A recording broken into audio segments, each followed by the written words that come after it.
It's November 23rd, and you know what that means. Happy Doctor Who Day. To celebrate, I thought let's finally release the video I've been teasing for a while now, the combined history of where our favourite Time Lord comes from.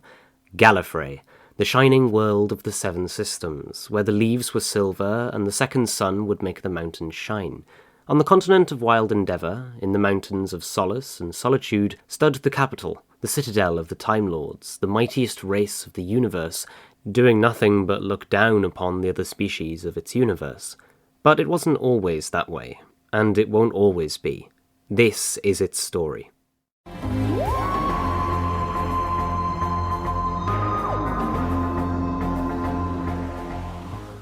Before the anchoring of the thread, the universe was unstructured and chaotic. There were no laws of physics, only infinite possibility.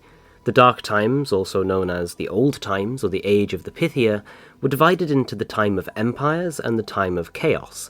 The history of this period was recorded in the Black Scrolls of Rassilon, which became forbidden by the time of the Doctor. The Gallifreyans were an ancient species, one of the first humanoid species to evolve. The Eighth Doctor once told Sarah Jane Smith that in contrast to humanity evolving from apes, Gallifreyans weren't descended from anything even remotely as embarrassing, which he speculated was part of the reason for their arrogance. Bearing this out, the Ninth Doctor, when disappointed with humanity, sometimes disdainfully referred to them as apes. One account suggested that the inhabitants of Gallifrey were originally known as the Shobogans. During this era, Gallifreyans were known as the Shadow People, caught between the warm darkness of magic and the cold light of science. In the Dark Times, Gallifreyans evolved under the influence of the untempered schism. The Tenth Doctor once encountered an amalgam of young Gallifreyans who had been thrown into the schism during the Dark Times, known as the Witch. He and Cindy Wu later visited this era of Gallifrey, which was billions of years before the Doctor's native era, and before Rassilon and his Black Scrolls, before time travel was even invented. Gallifreyans examining their own future wrote the Green Book of Gallifrey, and the Black Book, which foretold the time worm devouring Rassilon at the end of the universe, and the event.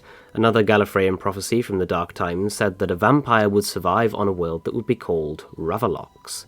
Before their stellar age, there were many brutal battles on Gallifrey, which left battlefields riddled with arrows.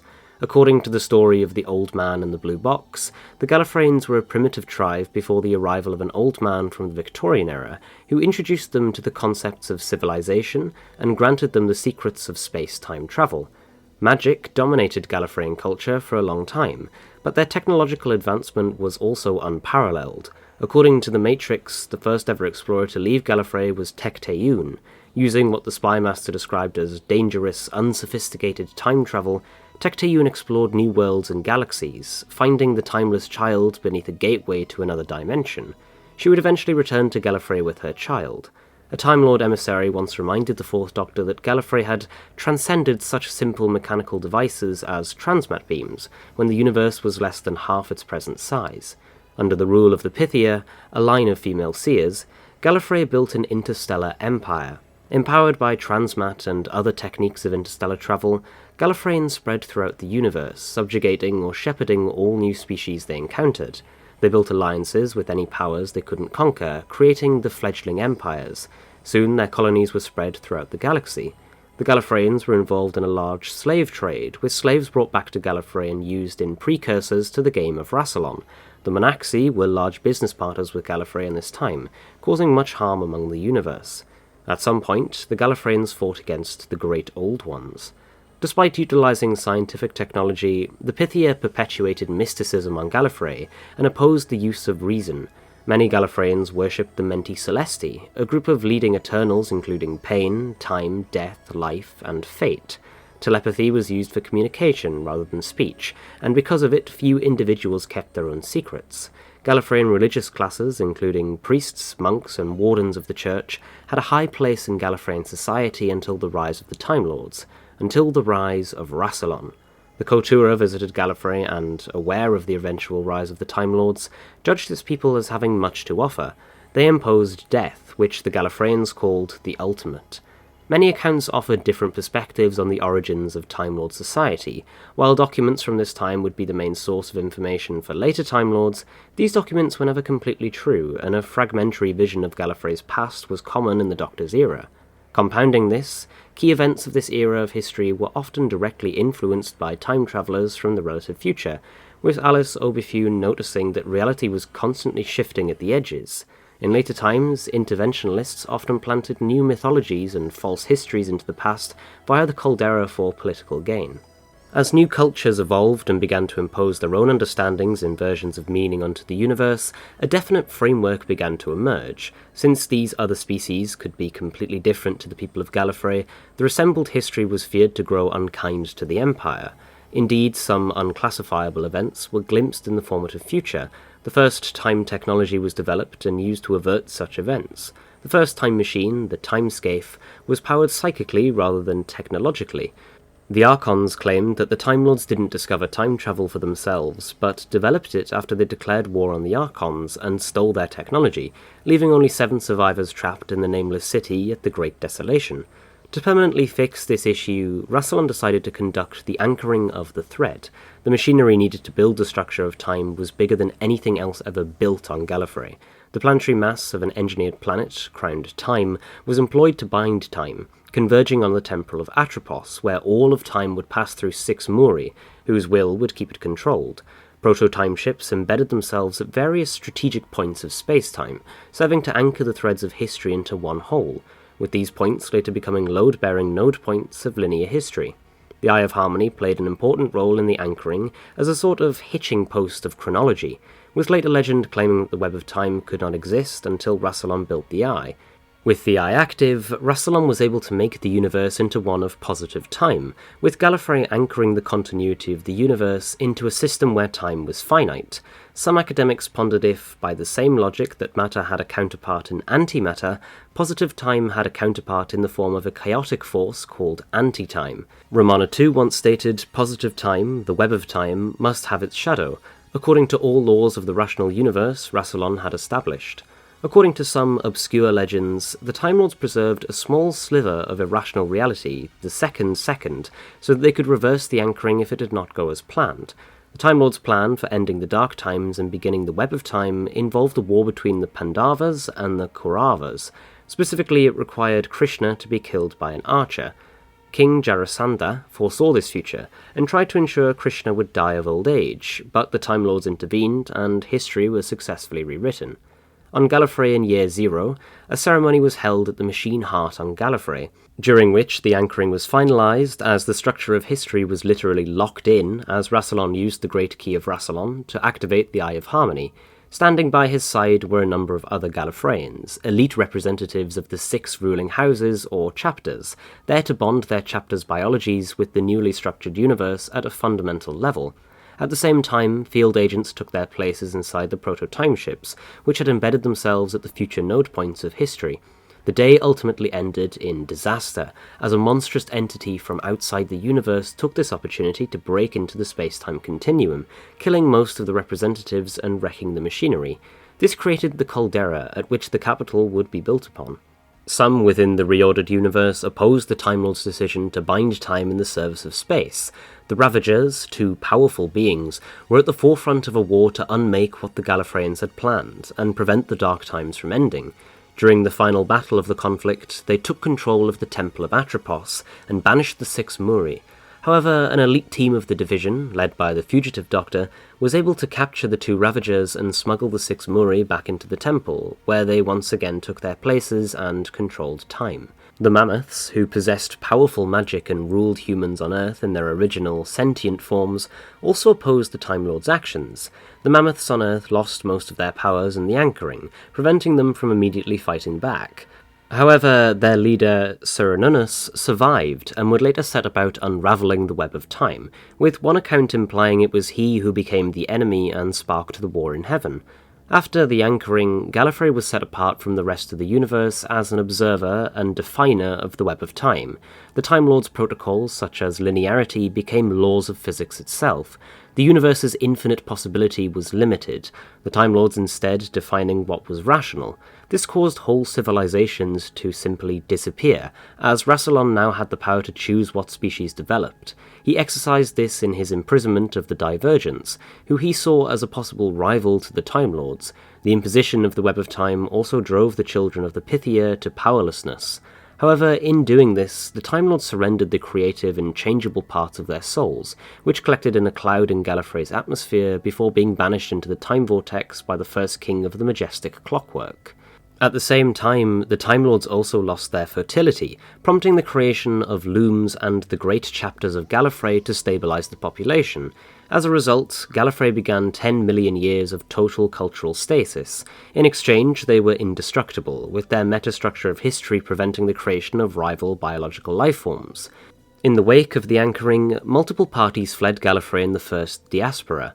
These included the Eremites and the Children of the Pythia, seen as the first renegades. Many notable chapters from before the anchoring, like Sherian and Ixion, went into slow decay that would last millions of years. According to the Book of the War, on the day of the anchoring, the monstrous entity that escaped into the universe was the Iskoroth.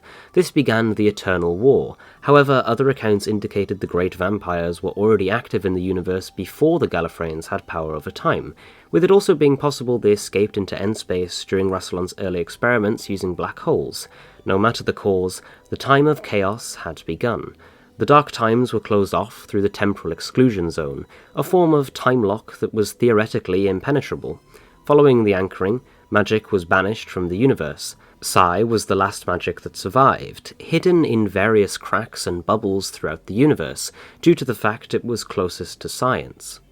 The Time of Chaos is a name applied rather inconsistently across Gallifrey's early history. Lady Painfort suggested that the Seventh Doctor had secrets relating to this time, meaning it was within the Doctor's lifetime at the very least. The 10th Doctor treated the term as synonymous with the Dark Times. Rassilon also equated the terms, once reminding the other that he had shut the gate on the Time of Chaos through the anchoring of the thread. In Quartinian's account of Gallifreyan history, however, the Time of Chaos was merely the second era of the Age of the Pythia. Charlie Pollard witnessed a simulation of the Great Mother's visit to Rassilon's foundry in the Time of Chaos. During the anchoring, or perhaps another experiment, Rassilon accidentally opened a doorway into the spiral Iskoroth, allowing the great vampires to escape and cause mass destruction. Gallifrey, led by Kopian Lial a Mahietsu, tried to stop them, leading to the 1,000-year Eternal War. They eventually pushed them back into their own universe, plugging the holes with planets. One account suggested Rassilon was a commander during the war, her forces encountering the Ninth Doctor and Rose Tyler on a shadow planetoid. Whilst the war raged, Gallifrey was attacked by the Dalek Time Squad, who sought to prevent the rise of the Time Lords, only for the 8th, 9th, and 10th Doctors to come to their homeworld's defence. Aboard the HMS Donna, and assisted by 3 coffin ships of free undead, they held the Daleks back until Inyit's final judgment killed most of the Dalek drones, who had been modified by symbiont DNA. The 8th Doctor then boarded their ship and caused an explosion, sending the Daleks careening into the time vortex and away from Gallifrey. During the Time of Chaos, Validium came into use by the Time Lords. The First Doctor later took the Validium with him when he left Gallifrey. The power of the Pythia declined, and the neo-technologists, led by Rassilon, rose to power. According to Omega's unreliable memories, Rassilon rose to power through a revolution that lit the capital ablaze. Omega begged for Rassilon to stop the bloodshed, but Rassilon argued it was the only way they could establish a government that would test their scientific theories. The last Pythia committed suicide, cursing Gallifrey to sterility. Members of the Pythian Order fled to Khan and became the Sisterhood. War and chaos threatened the Empire, an ice age began and Gallifrey's colonies demanded their freedom. The Time Lords had 3 main founders, the technological polymath Rassilon, the stellar engineer Omega, and the Other. There were also 3 other founders of Gallifrey, but no one could agree who they were. Candidates included Aperon, the first Pandak, and Utiniar, a figure revered by cults across Gallifrey.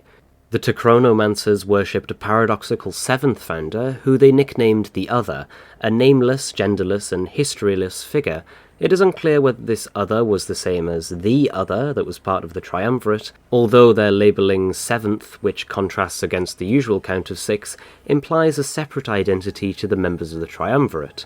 According to one account, Tectayun was involved in the foundation of the Time Lords, after discovering regeneration by cracking the Timeless Child's genetic code.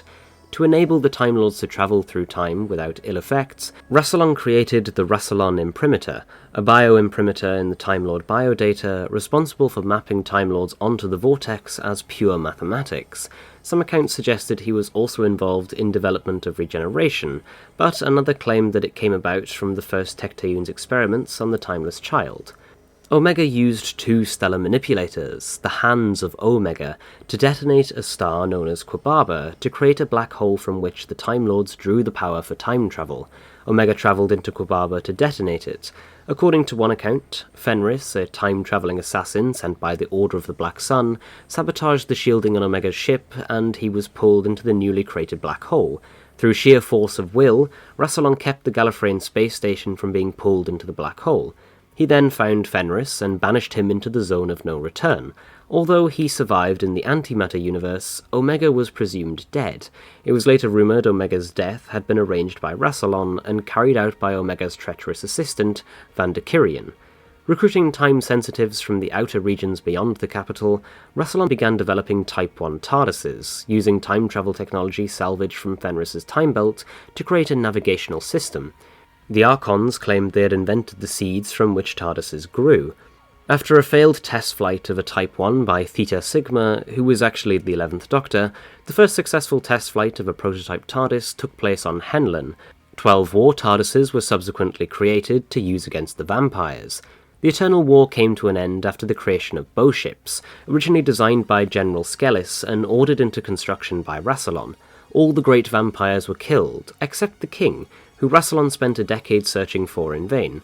When Kopian Lial-a-Mahetsu returned to Gallifrey after the war, he discovered that religion had fallen out of favour and Rassilon had risen to power. He then left to guard the final opening, the 7 planets of the Althosian system that kept the Iskoroth trapped. To stabilise Gallifreyan society after the Pythia's curse, the looms and great houses were created, and the High Council dissolved the monasteries and churches of Gallifrey. In the time of the anchoring of the thread, the Time Lords eventually surrendered the creative and changeable parts of their minds. The first batch of loom births produced aberrations and monsters. Some were used as special operatives, but the majority were destroyed. Once the breeding engines were functional, the Time Lords created the Mappers, who became the first temporal explorers sent forth into their domain, tasked with mapping out the meridians of time and creating the first maps of the brand new web of time. Although they were successful, the Mappers all went insane sometime after their mission was completed, and were subsequently forgotten like most of Gallifreyan history. In Year Zero of the Rassilon era, Rassilon retrieved the Eye of Harmony and stored it in a vault beneath the capital as a source of power. The Eye acted as the hitching post for the Web of Time. With his 5 principles, Rassilon led Gallifrey into a more enlightened age, including the abolition of slavery. The Matrix was set up during the reign of Rassilon. Following damage to the Time Vortex, a robotic construction, Dawn 726 Alpha Continua, was set up to repair the damage. The game of Rassilon was a blood sport, played in the Death Zone on Gallifrey using the Time Scoop, which relocated beings from all time and space, except for Daleks and Cybermen, who were considered too good at the game, and placed them in the Death Zone to fight in a battle royale. Despite being called the Game of Rassilon, he didn't actually set it up, but abolished it entirely during his rule. 20 years after the loss of Omega, the Special Executive retrieved Fenris from the Time Vortex for interrogation. In the question hall of the Prydonian chapter, the parahuman Viridian discovered he was working for the Black Sun. However, before she could obtain more information, Black Sun assassins teleported into the hall and massacred the assembled Time Lords, killing Fenris to silence him. They then departed, leaving the Time Lords no closer to understanding the Black Sun. Sometime after the creation of TARDISes, the Time Lords and the fledgling empires waged the Rachnos Wars against the Rachnos, wiping out their entire species, save for the Empress and her children. Officially to Gallifreyans, all the Rachnos Huon energy was destroyed. Unofficially, it was incorporated into Gallifreyan time travel machines. One of Rassilon's great engineers was Artron, who had been responsible for discovering Artron energy. He eventually travelled into Kolstan, where he experimented on the native Kolstani to see if their abilities with temporal energy could be used to enhance regeneration. He encountered the Bruce Master, who attempted to force him to transfer the Kolstani's powers to him. Artron instead transferred them into himself, resulting in the Kolstani being starved of temporal energy and becoming the Ravenous. At the same time, Rassilon sent a fleet of time ships to destroy Kolstan. The Ravenous were attracted to Time Lords to feed on their regeneration energy and became a collective nightmare for them, attacking their pioneers. Rassilon led the near-genocide of the Ravenous, with all except one clan being wiped out. The survivors were imprisoned in a pocket dimension. Artron's disappearance remained a mystery, with a statue of him being displayed in the Panopticon. 10 years after the Question Hall massacre, Gallifrey had its first formal contact with the Order of the Black Sun at trade negotiations over uranium on Desserolt. The Time Lord and Black Sun ambassadors developed a good relationship and agreed to divide the uranium equally. The budding diplomatic partnership was sabotaged by the Sontaran ambassador Brillox, who used a psi snare on Millennium, a parahuman who was part of the Time Lord delegation, and had her assassinate the Black Sun Elder at the closing ceremony of the negotiations. This began the Black Sun War, leading to the Order initiating the attacks that Gallifrey had already experienced in the past, essentially making it one of the first Time Wars. The Time Lords tried doing business with the Houthi. The Houthi caused a war on one of the worlds with which Gallifrey was negotiating, and later attacked Gallifrey itself using a Time Lord ambassador as a host. The Time Lords struck back with a counterattack and put the Houthi worlds in a time loop. The Houthi were forced to leave the galaxy. During Rassilon's rule, the Time Lords fought a war against the Vondrax. As the Time Lords were about to win, the Vondrax created a paradox which erased one of Rassilon's generals from the timeline, leaving only his wife able to remember him. Her attempts to change time and restore her husband led to her eventually becoming the Watchmaker. During a conflict with the Nestines, the Time Lords managed to contain them in the Ilia galaxy. During the conflict, a Gallifreyan scientist named Ropin, known as the almost successor to Omega, recreated a galaxy-eating weapon called the Eye of Discord into the Moment. The Rassilon took the moment under the condition it would be used only once, which he did on the Nestines, locking it in the capital's Omega arsenal after he was finished, staying true to his terms.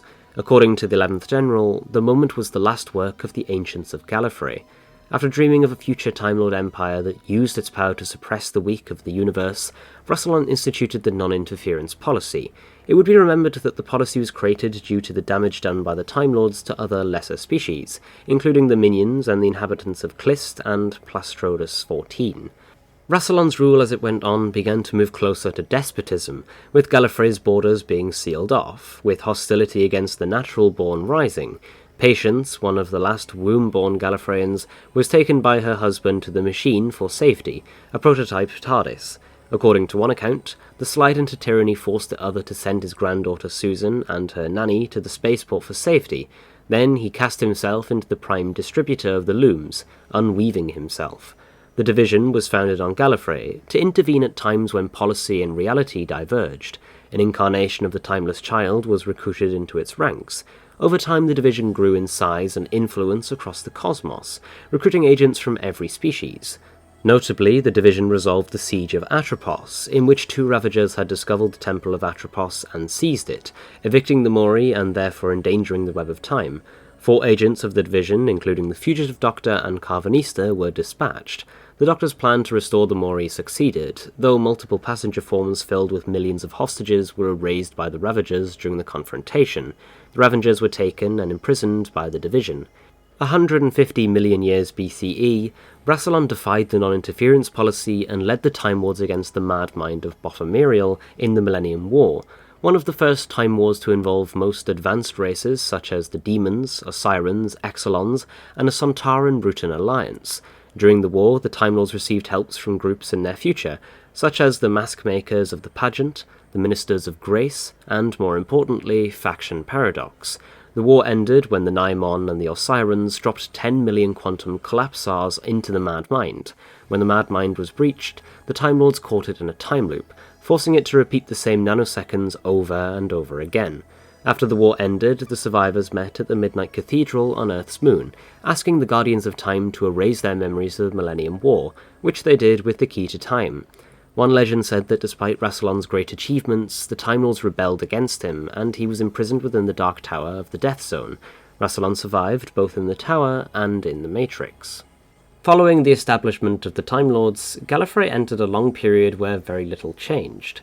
The Scrolls of Gallifrey, which contained only information up to the beginning of the Sixth Doctor's lifetime, posited that only a few generations existed between Rassilon and the First Doctor.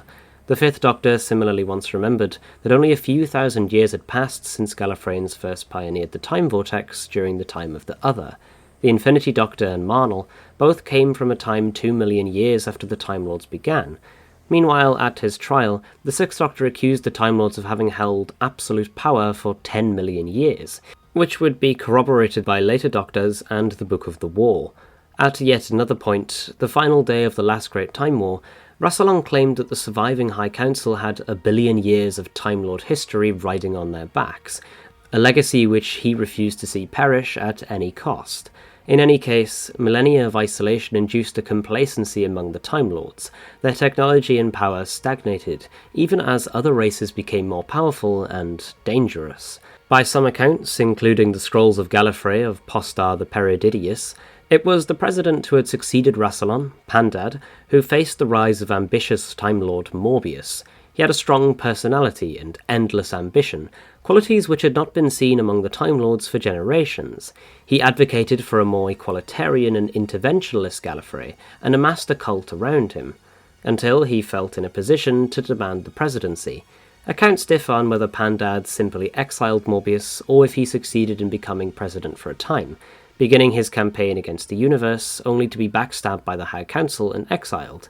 In any event, Morbius escaped, and massed his cult into an army which he intended to take the capital. The events of the Civil War will be covered a little bit later on, but some are especially relevant here.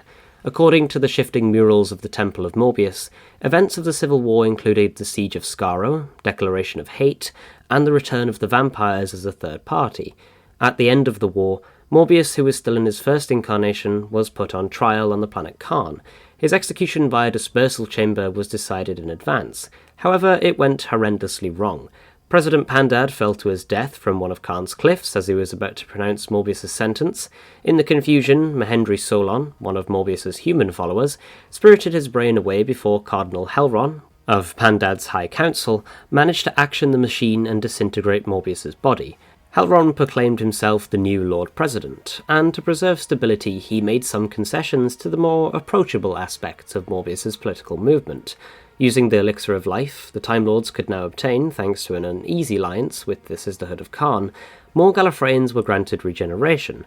Furthermore, Helron made sure that all chapters would now be represented on the High Council. However, it was decided, to prevent friction, that the Lord President and the Chancellor would always be of the same chapter. As Helron was not of the same house as then-Chancellor Asmail, he was dismissed. This allowed Asmail to sink deeper into his study of the Matrix's secrets, setting him on the path which would one day make him declare himself the first true renegade Time Lord. The following events are undated, but showcase as the Time Lords became complacent with their power, other races grew in strength. Mordrin and a group of scientists attempted to steal the secrets of regeneration from Gallifrey, stealing a metamorphic symbiosis regenerator, but they were unsuccessful, and became stuck in a cycle of never-ending mutated regeneration. When the natives of Exklon began attacking and looting neighbouring planets, the Time Lords launched a full-scale attack on Exklon and devastated it. After a schism developed in the Time Lords' College of Cardinals, Cardinal Thorak declared himself Lord President and established his own High Council on the planet Dronid. He put together an army with the hopes of overthrowing the Gallifreyan High Council. The Time Lords on Gallifrey dealt with this rival president by simply ignoring him. Eventually, the renegade president was dragged back to Gallifrey, leaving a lot of Gallifreyan time technology still on the planet. When the ambitious Time Lady Pandora became president, she intended for Gallifrey to use its power to reshape the web of time, and declared herself the Imperatrix, using an alien bodyguard to enforce her will. The High Council rebelled against her, triggering a civil war. Eventually, they convinced the bodyguard to betray her. The bodyguard was returned home, but their planet was then trapped within a time loop. Pandora was erased, with the only evidence she'd ever existed being the ruined vaults and a remnant of her consciousness left in the Matrix. The Time Lords tried to prevent human research centered on the USS Eldridge, which was tearing a hole in space. Though they succeeded, the ship was believed to be lost. The Time Lords imprisoned the Kin. The Time Lords forced the Pharaon to shut down their wormholes. The High Council foresaw a future where every planet in the universe was infected by god seeds, and decided to break their law of non-intervention to conduct a universe-wide purge. The purge was not completely successful, however, as one seed survived. Cardinal Magos, one of Gallifrey's greatest scientists, was put on trial for experiments attempting to resurrect the dead as automatons. The High Council sentenced him to banishment. The fugitive Doctor later attempted to escape her service to the Division using a chameleon arc to hide on the Earth in 2020. Gat pursued her with a platoon of Jadoon, eventually tracking her down, only to discover another doctor in her company who revealed she came from a time where Gallifrey was in ruins. Gat attempted to kill the fugitive doctor, however the doctor had her weapon backfire. With Gat dead, the two doctors escaped the Jadoon. The division eventually wiped out all of the Doctor's memories of her origin and service for them, storing the memories within a Weeping Angel who later went rogue, alongside all of the division's other knowledge. After eons of cultural stasis, irregularities appeared in the breeding engines, creating a generation of renegades. As recorded by Arnold in the Monkey to Time saga, the Time Lords of this era began having visions of a future where they were raised, save for only 5 survivors, their primate shadows ruling the spaces between history under a great black eye. Most of Gallifrey dismissed the visions, though in actuality they were more valid than originally thought. Although other accounts presented Morbius as ancient history, a number of accounts suggested his reign of terror occurred at a time much closer to that of the Doctor than Rassilon, either during his lifetime or a short time before. The Book of the War and related sources likewise documented an identical figure called the Imperator as a member of the Broken Generation, also including Grandfather Paradox, the War King, and the Doctor. Though unprecedentedly young for a president, he quickly rose to power over the High Council and led the Imperator Presidency. He wanted the Time Lords to abandon their non-interference policy and intervene in the universe for their own self-interest, campaigning for the conquest of lesser species. He gathered an army of mercenaries to himself, making extravagant promises to them about time travel and immortality. He also appointed Thessalia to lead the newly created Order of the Wheel, to prepare Gallifrey for a future war. However, Thessalia denounced the Imperator to the High Council, and he was exiled from Gallifrey with his army, going on to wreak havoc on the universe outside. The High Council created an alliance to fight his army, and what entailed was a war that saw the planets Sylvana, Xandia, Tanith, and Electra fall to Morbius. According to one account, the Fifth Doctor travelled back in time to the war and was placed in charge of the Alliance battle fleet by the High Council. Morbius's forces were finally defeated on Karn, where he was captured, put on trial, and executed. However, as said before, Mahendri Solon removed Morbius's brain prior to his disintegration, going on to begin building a new body for Morbius. After Morbius's assumed death, his followers became known as the Cult of Morbius in year 5725.3 of the Rassilon era. The cultural shift Morbius caused on Gallifrey would have permanent ramifications, resulting in the rise of interventionalists. When the Doctor was very young, Ulysses, who was potentially the Doctor's father, or a future incarnation of his, was told by Lana, a Time Lady from the future, that the fate of Gallifrey was mixed with that of the Doctor, and that he would have a part to play in its downfall and resurrection. After the Time Lords developed a chemical that could turn vertebrate blood into acid, the Doctor successfully campaigned for it to be banned, using his position as a counsellor. He also convinced the Time Lords to put aside their non-interference policy and ban miniscopes from the universal market. Madrigal became the youngest Gallifreyan to be appointed a Time Lord. He began secretly using his TARDIS to steal from other planets. The other Time Lords discovered his thievery, and he was tried and found guilty. Before he could be punished, however, he fled from Gallifrey and hid on Lunagov 3. According to one account, near the end of the Doctor's time on Gallifrey, the Master led a student revolt against the President Pundat III.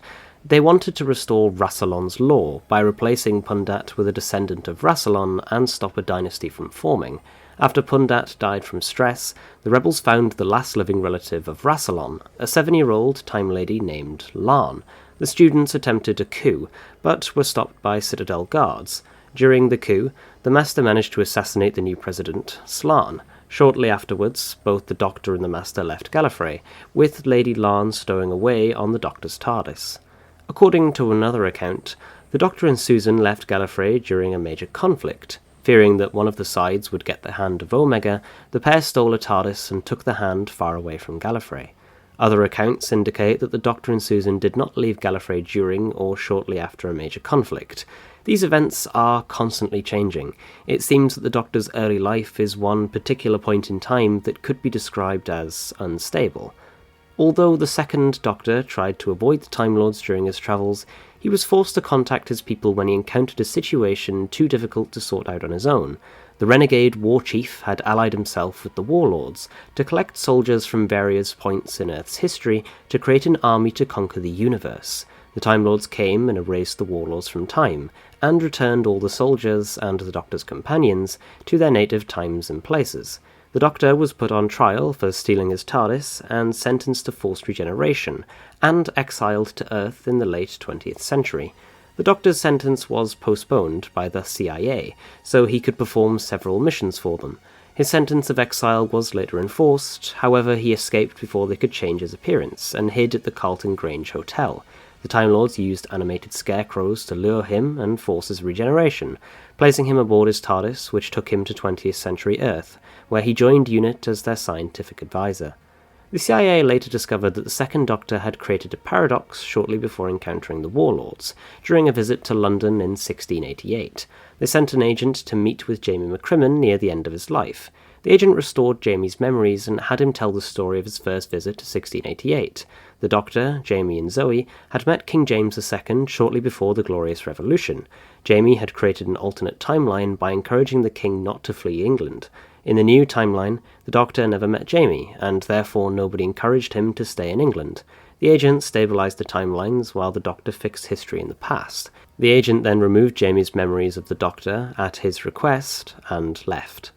The exiled Doctor contacted the Time Lords for assistance in stopping the Mims' invasion of Earth. A messenger met him and informed the Doctor that the Time Lords would deal with the invasion, but wouldn't interfere with events on the ground. The Doctor's exile had unforeseen consequences. His presence on Earth changed history when he inspired Liz Shaw to create renewable energy using alien technology. After she left the Doctor, Liz began working with the United Nations to create 21 sun-trap stations across the planet. Helios, last of the Solarians, was attracted to Earth by the stations and took control of its governments. After trapping the Doctor, he shaped the population of Earth into the perfect army for revenge on the Time Lords, who destroyed his home planet of Quababa. Using the technology from the Doctor's TARDIS, Helios' battle fleet came to Gallifrey and burst the transduction barrier with plasma beams. The High Council hid from the attack in a fallout shelter and traced the invaders back to Earth. Realizing their mistake, they sent the Third Doctor on a mission to his future to murder Helios before he could attack Gallifrey. The Doctor was successful, and the Time Lords took him back to his native time with evidence of the potential future. He showed this evidence to Liz Shaw and set history back onto the correct course by convincing her to become a writer instead. Furious that their planet was almost destroyed by Time Lord meddling, the CIA redirected the revolution against the clergy. Several cardinals were executed, and the Supreme Pontiff of Time was paraded around the Citadel on a pikestaff. Due to the Doctor's skill in saving Gallifrey, the CIA decided to continue giving him missions. To ensure that the Doctor was kept busy between missions, they released the Master from Sharda, and a messenger was sent to inform the Doctor that the Master was coming to Earth. In year 8592.5 of the Rassilon era, the Master stole information on the Doomsday weapon from the Matrix. After he went to Euxarius to get the weapon, the Time Lords temporarily fixed the Doctor's TARDIS to stop him. He succeeded, and destroyed the weapon before it could be used. The Time Lords then arranged the Doctor's trip to Peladon, where he and Joe Grant prevented schemes to stop the planet from joining the Galactic Federation.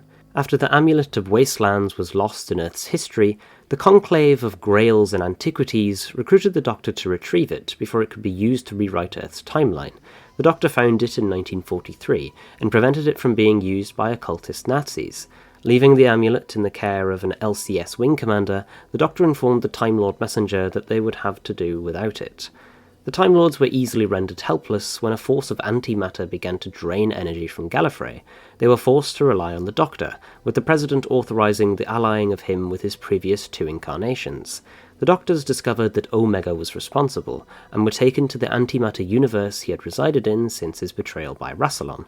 The trio discovered that Omega's physical form was now non-existent. His antimatter suit was now held together by sheer willpower alone. They defeated him and put an end to his energy drain. After discovering the Master's role in the Daleks' Operation Divide and Conquer, the Doctor contacted the Time Lords. They piloted his TARDIS to Spiridon, where he prevented the Daleks from awakening an army of 10,000. The Time Lords continued to give the Doctor missions after his third regeneration. Whilst he was travelling with Sarah Jane Smith, the Time Lords took control of his TARDIS and brought the two of them to several points in history. First, they were taken to the planet Urkos, where they stopped the Daleks from drilling into the planet's core and turning it into a missile to fire at Earth. The Time Lords then directed them to Station 251, a Bendrigan space dock which had been infected with a virus deadly to them. The entire race would have landed on the space station and died, but the Doctor made contact with the leading ship and saved the species. The Time Lords brought the Doctor and Sarah Jane to the Italian village of Borrasini in the summer of 1944. There they helped the villagers take back an entire shipment of artwork stolen by the Nazis. The Doctor brought the art into his TARDIS and returned it after the war ended. Finally, the Time Lords diverted the Doctor to Karn, where he aided the Sisterhood in stopping the decline of their sacred flame and prevented the resurrection of Morbius by Solon. The CIA came to regard the Doctor as their most talented agent. When he was nearly killed on Beta Osiris, a Time Lord interfered with the events and inadvertently saved the Doctor's life. The Fourth Doctor was once brought before the Convocation of Oblivion, chaired by the Zero Nun, to explain his actions. In response, he told them of his encounter with the Scratch Man. The Time Lords faced what was described as the most dangerous crisis in their long history, when, during the President's resignation, he was assassinated by Chancellor Goth before he could name a successor. Goth was planning with the Decayed Master to frame the Fourth Doctor and take power uncontested. The Doctor was able to run against Goth in the election by using an old Gallifreyan law to give himself time to investigate the plot. He succeeded in unravelling the scheme, but in the process, the Master killed Goth. The Master gained access to the Eye of Harmony after taking the sash of Rassilon from the President's corpse, and attempted to open it, causing an earthquake. Though the Doctor stopped him, half of the capital was destroyed. With Goth dead, the Doctor was the only candidate left, so won by default. However, he did not want the responsibility, and so left in his TARDIS. With both of the other candidates unexpectedly withdrawn from the race, Greyjan the Sane, a Time Lord academic who never seriously intended to become president, was left in charge. His presidency lasted for only 3 years before he killed himself, distressed by visions of an upcoming war. With the capital severely damaged, Overseer Luther designed a grand reconstruction of the city. The watchtower was built on top of the ruins of the Panopticon. It was secretly a huge TARDIS that got its power directly from the Eye of Harmony, which Luther planned to eventually use to take over Gallifrey. When the Fourth Doctor returned to Gallifrey, he found the planet without a president, and led by Lord Chancellor Barusa. Claiming his right to the presidency from the old election, he briefly became the 407th Lord President as part of a plot to defeat a Vardan invasion, which he achieved by allowing them to materialize fully on Gallifrey so their home planet could be traced and placed in a time loop. This invasion was a front for a Sontaran invasion of Gallifrey. Although defeated, these invasions exposed a weakness in Gallifrey's defences. Following this, Barusa was officially made acting president. Gallifrey was again invaded, this time by the Dominators, who flooded the capital with quarks. 29 of them were destroyed by Leela and K9 Mark I. Though the Fifth Doctor would claim that there was never any serious risk of Gallifrey being conquered, one of the quarks was fitted with a bomb which heavily damaged the capital, necessitating the construction of a replacement building. The killer cats of Ginseng rose up against the Time Lords in the crisis of Ginseng, which was stopped by the Fourth Doctor. The CIA erased all records of this incident, and the cats later evacuated the planet in fear of the future Time War. Barusa was later officially inducted as the Lord President of Gallifrey, and dealt with Omega's attempted incursion into N-space via the Arc of Infinity. Omega utilized the Fifth Doctor's biodata extract to do so. To prevent his incursion, Barusa ordered the Doctor's termination. However, Hedon ensured his survival. The Doctor dealt with Omega himself. Afterwards, the Time Lords sent the Doctor to investigate another manifestation of Omega in the sector of Forgotten Souls. Some time later, one of the Rassilon worshipping monkish covens, the cult of Rassilon the Vampire, got a hold of a sample of genetic material of the Great Vampire. One member of the cult consumed it, turning himself into a fully fledged vampire, and began a killing spree. When the body of a Time Lord victim was found hanging from the gantries above the Panopticon, Cardinal Hamal decided to summon the Fifth Doctor back to Gallifrey with a distress signal. While he and Nyssa investigated, the vampire found his way into the Doctor's TARDIS, where he infected Tegan Javanger. However, after returning to the ship, the Doctor and Nyssa were able to trick the vampire into stepping out into direct sunlight on Earth, destroying him and freeing Tegan. Once again, a group of Gallifreyans began pushing to make the President of Gallifrey a descendant of Rassilon. The Treemass Master decided to use this movement to become the next president. He kidnapped Lady Larn, the last descendant of Rassilon, and allied himself with the Cybermen. He was going to gain the support of the rebels with Larn and use the Cybermen as his personal army, but the Fifth Doctor stopped him before he got to Gallifrey. Following another regeneration, Barusa began to investigate the legacy of Rassilon, specifically his immortality. Barusa sought to be the President Eternal, ruling Gallifrey forever. Utilizing the time scoop, he summoned 4 of the Doctor's incarnations to the Death Zone, using them to gain access to the tomb of Rassilon. Ultimately, Barusa did gain the immortality he sought, but with the drawback that he was now entombed as a living statue on Rassilon's sarcophagus. Following the close of the crisis induced by Barusa, the full High Council used its emergency powers and made the Doctor president on Gallifrey. He departed quickly, giving Chancellor Flavia full deputy powers until his return, which he didn't really intend to do. Due to the bungled succession, Flavia stepped down as Chancellor and Verena took over. After he crossed the frontier in time, the Doctor was recalled to Gallifrey to fulfill his duties as the President, whilst his current companion Tegan became Ambassador to Earth. Guided by Castellan Lowry and Leela, he announced a plan to end the Academy's monopoly on awarding Time Lord status and fulfilled presidential duties, such as the diplomatic mission, which was complicated by the Doctor's past with the other party. The Doctor faced protests on a visit to the Academy, and had to intervene to stop Scandrius, a student inspired by him, causing a paradox when he stole a TARDIS. The Doctor's final presidential duty was opening the new Capitol building.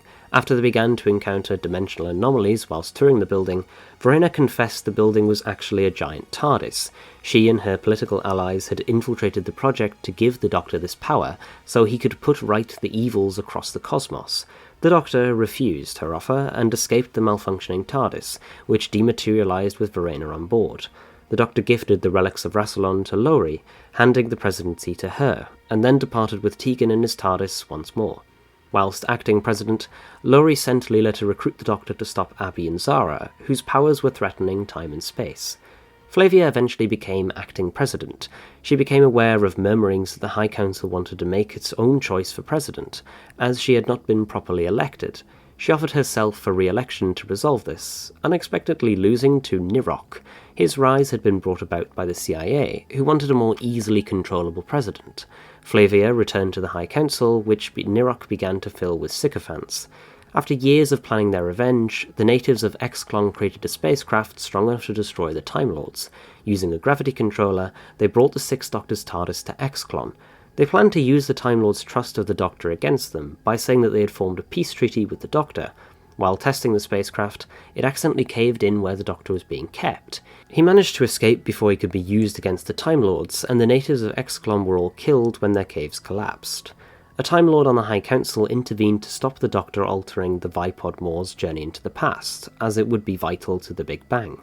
An ambassador, Anzor, was sent to Magnus after the natives petitioned the Time Lords for aid in their conflict. The High Council detected violent temporal disturbances on Marinus, caused by a world shaper. They sent an agent to investigate, but he was attacked by the Vord. The Sixth Doctor, Perry Brown and Frobisher, followed a distress signal from his TARDIS to Marinus and found his corpse. They then left the planet, picked up Jamie McCrimmon, and returned. Jamie sacrificed his life to destroy the World Shaper, and time stabilized.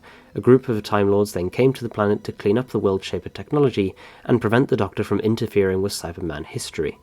After the Sleepers stole secrets from the Matrix, the High Council decided to physically move Earth in order to contain their escape. The Earth was dragged across 2 light years. Most of the humans remaining on the world were wiped out. Those that survived degenerated into a primitive tribal culture, and the planet became known as Ravalox. The Doctor later stumbled upon Ravalox and the L3 robot guarding the Sleeper's secrets. After this, and his meddling in the CIA's attempt to destroy the Nestine consciousness, the High Council decided to deal with the Doctor by putting him on trial. They made a deal with the Valiard for him to prosecute and adjust the evidence in return for the Doctor's remaining regenerations.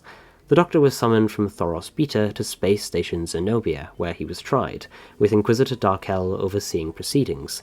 The Valiard presented his case, with the Doctor's recent actions on Ravalox and Thoros Beta, which revealed that the Time Lords had extracted the Doctor moments before he could save his companion Perry. The Doctor decided to use evidence from his future as his defense. However, it had been altered. He was unable to prove this, but was saved by the Master, who revealed the fallibility of the Matrix by speaking from within it. He provided witnesses to prove the Doctor's version of events, exposed the High Council's actions, and the Valiard's true identity. The Valiard fled into the Matrix, with the Doctor pursuing him and stopping his plans to assassinate the court.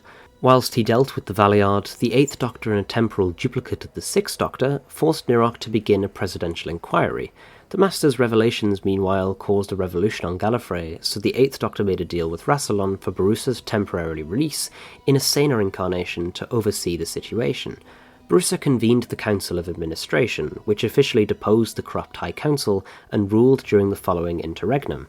In the ensuing political chaos, 5 iterations of Peri were created as various factions modified her fate to suit their beliefs.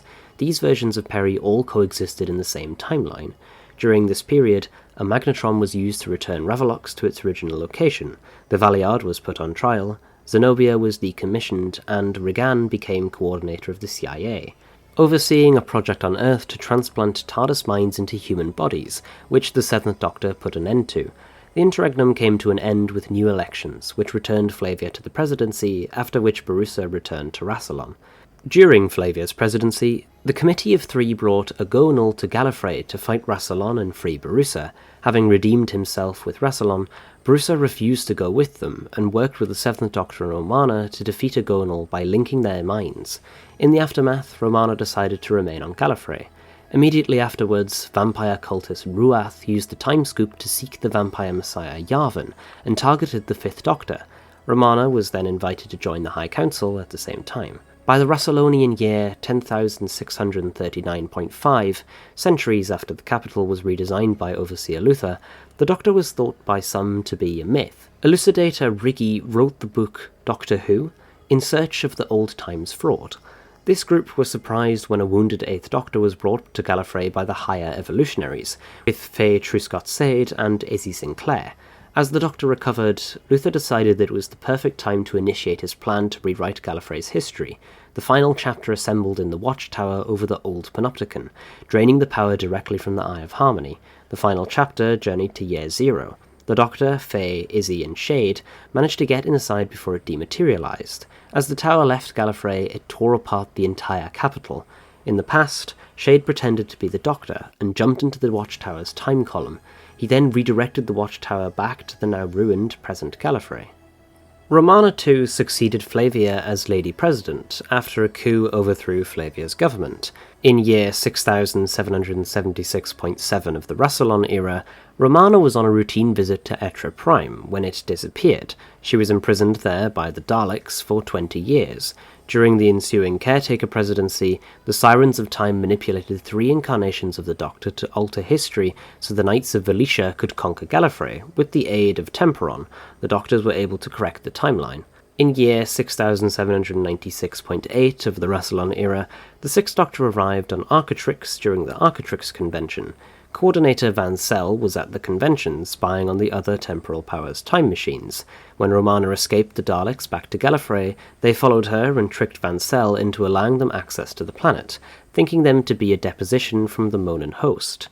When on Gallifrey, they slaughtered the Chancellery Guard, as they needed to use the Eye of Harmony, which was key to the Doctor's companion Evelyn Smythe's retina scan, to restrict their movement, in order to stop the Apocalypse element's destruction of the Serifia galaxy. This action wiped out the Dalek force on Gallifrey. During her presidency, the temporal powers and the Time Lords established greater relations thanks to more adventurous Gallifreyan students. Commended by Romana for their bravery, Gallifreyan students had started to study in new ways not outlined by the Great Curriculum. These same students also started sharing their knowledge with the other powers, with Van Cell even claiming the CIA was helping them. In truth, Van Cell wanted even stronger ties between Gallifrey and her allies, believing the Time Lords had held themselves back by not removing the aggressors and injustices of history. The Time Lords also agreed to the Act of Master Restitution with the Daleks, promising the return of the Master's remains on Skaro for a Dalek embassy on Gallifrey. She summoned the Doctor back to Gallifrey to give him a mission to Skaro. His TARDIS instead brought him to the House of Lungbarrow, where the Doctor discovered what had become of his cousin since his departure. When he failed to arrive, Romana and Dorothy McShane transducted to Gallifrey, but she was intercepted by the CIA. Believing Romana was off-world and neglecting her duties, CIA head of Allegiance Ferrain launched a military coup in Leela. After they were rescued by K9, Romana ordered Dorothy and Leela to find the Doctor.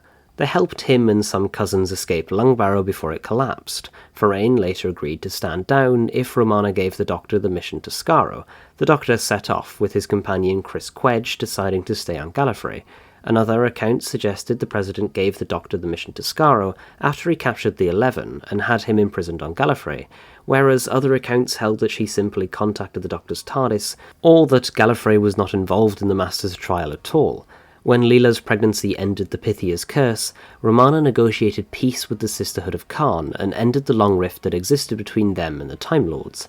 According to the Book of Lies, within his tomb, Rassilon was upset by the return of life to Gallifrey, so he made a pact with Faction Paradox to fold the Doctor's life back upon itself and undo the changes.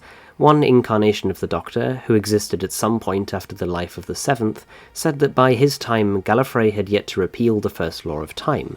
Later in the life of this incarnation, the planet was destroyed due to traumatic matters.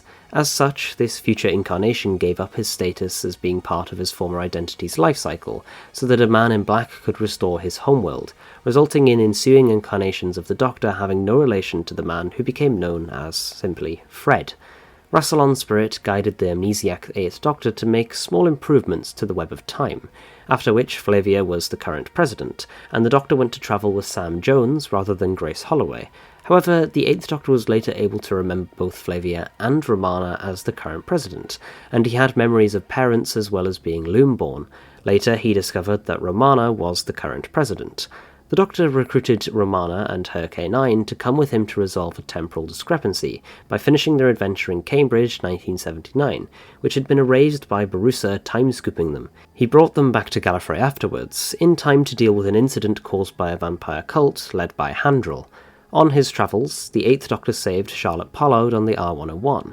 According to Romana and Vancell, this action wouldn't normally have changed the web of time, but the Never-Person Centrus used this event to break into the universe and cause an anti-time incursion which stretched the web to its limits. Vancell set the Matrix to remember the correct path of history. At this point it was only predicting one future, Romana becoming the Imperatrix. A fleet of TARDISes were dispatched to find the Doctor and Charlie, and it took many battle TARDISes for the CIA to capture the two, so Charlie could be used to enter the anti-time universe. Vancell thought that Rassilon was in this universe and planned to bring him back. This was a ploy by Centrus, as the casket containing the supposed Rassilon was actually an anti-time bomb, which the Never People planned to detonate past the transduction barrier, as Gallifrey was the only place in the universe that hadn't been tainted by anti-time. The Doctor used his TARDIS to contain the explosion. Irving Braxiatel was tasked with tracking the remnants of the Doctor's TARDIS, and notified Romana when it disappeared 6 months later. She went with Leela into the Death Zone. After Leela had a dream where Rassilon seemingly communicated with her, they discovered a Matrix door to Rassilon's foundry, where they met the Doctor in the throes of an anti-time infection, calling himself Zagreus.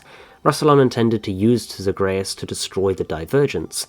However, Zagreus turned on him and cast him into the Divergent universe. Despite his infection eventually being stabilized by his TARDIS, the Doctor banished himself to the Divergent universe, which Romana believed he would never be able to return from. After the anti-time crisis, Romana discontinued the use of the oubliette of eternity, having discovered it sentenced victims to be the Never People. However, the new coordinator Narvin asked to use it one last time to erase Belascon. Whilst Narvin was coordinator, the Time Lords fell under the influence of the now pan-dimensional parasites. Struggling to resist, Narvin orchestrated for the Unbound Doctor, who is currently travelling in space with Bernice Summerfield, to be brought back to Gallifrey in hopes of him finding a solution as the only unaffected Time Lord. After a failed attempt to capture them, the Time Lords caught up with this Doctor and Benny after he activated a signal device. On Gallifrey, the Doctor was placed on trial for existing, and appointed Benny his defender. Benny found the Time Lord's behaviour very odd, and Narvin discreetly aided her by directing her to the Archivist, who gave Benny enough knowledge about Gallifreyan law to find a way to transport him into the Matrix rather than being executed. He and Benny deduced the Now's influence, and devised a solution to force every Time Lord to regenerate with the Crown of Rassilon, though the Doctor backed down when he realised this would wipe out the entire species and kill many Time Lords in the process. Narvin initiated the plan himself, to the pair's horror, and revealed his true intentions, earning a punch from Benny. The two then departed from Gallifrey. Soon after, on the planet Gryben, the Time Lords held a planet for unlicensed travel through the Time Vortex. The Free Time Movement obtained a demonic fusion device and planned to detonate it and destroy the Time Lords. Narvin sent Torvald and Leela there to discover its location. Whilst on this mission, it was discovered that the Monan host had agents on the planet, and if Narvin used the battle TARDISes in orbit to stop the escalating actions of the human Nepenthe, he would provoke a third space war.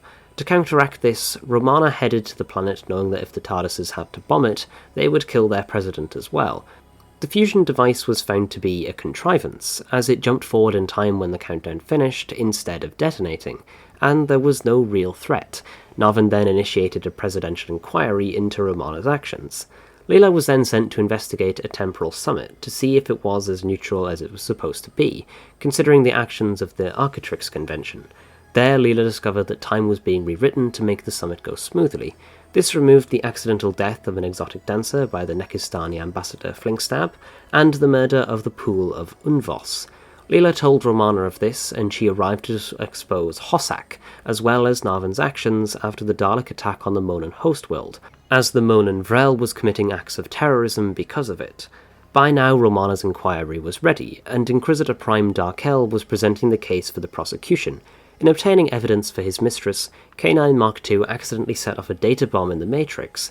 It was extrapolated that Irving Braxiatel had intended to set it there to expose Glower and Narvin's Project Alpha.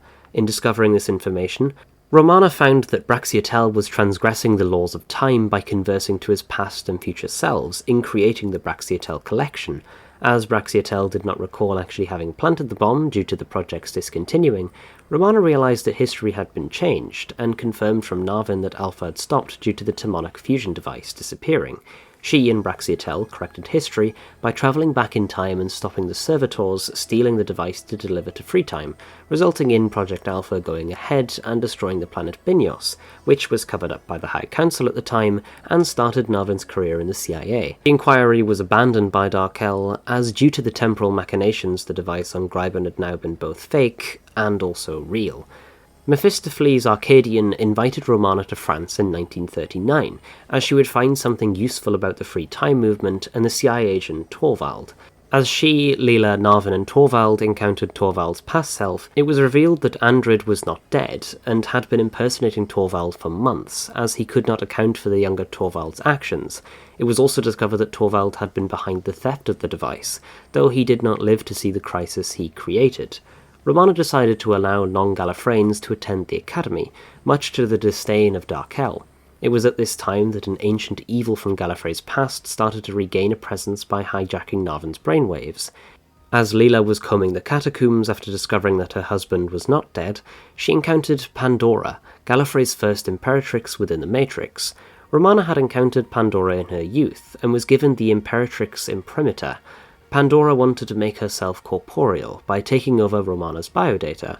K9 managed to squeeze her back into the Matrix. Leela and Romana went to Davidia to recuperate, when a rogue TARDIS passed through the security barriers and a severely burned Time Lord came out. As his TARDIS was currently present on Gallifrey, it was assumed he had come from the future. On returning back to Gallifrey, Darkel manipulated the situation to put Castellan Winter, who was inexperienced, in charge of the investigation of the burnt Time Lord. She also persuaded Romana to allow Braxiatel to become Chancellor.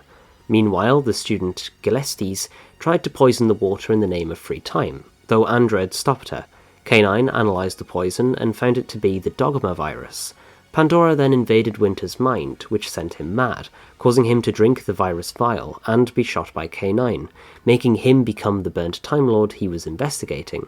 Pandora managed to escape the Matrix using Braxiatel's ambition, but he stopped her. He had to be banished to stop her manifesting, as she was still in his mind, and Darkel had his chancellorship stripped from him. Leela then started teaching at the Academy as Braxiatel's last request.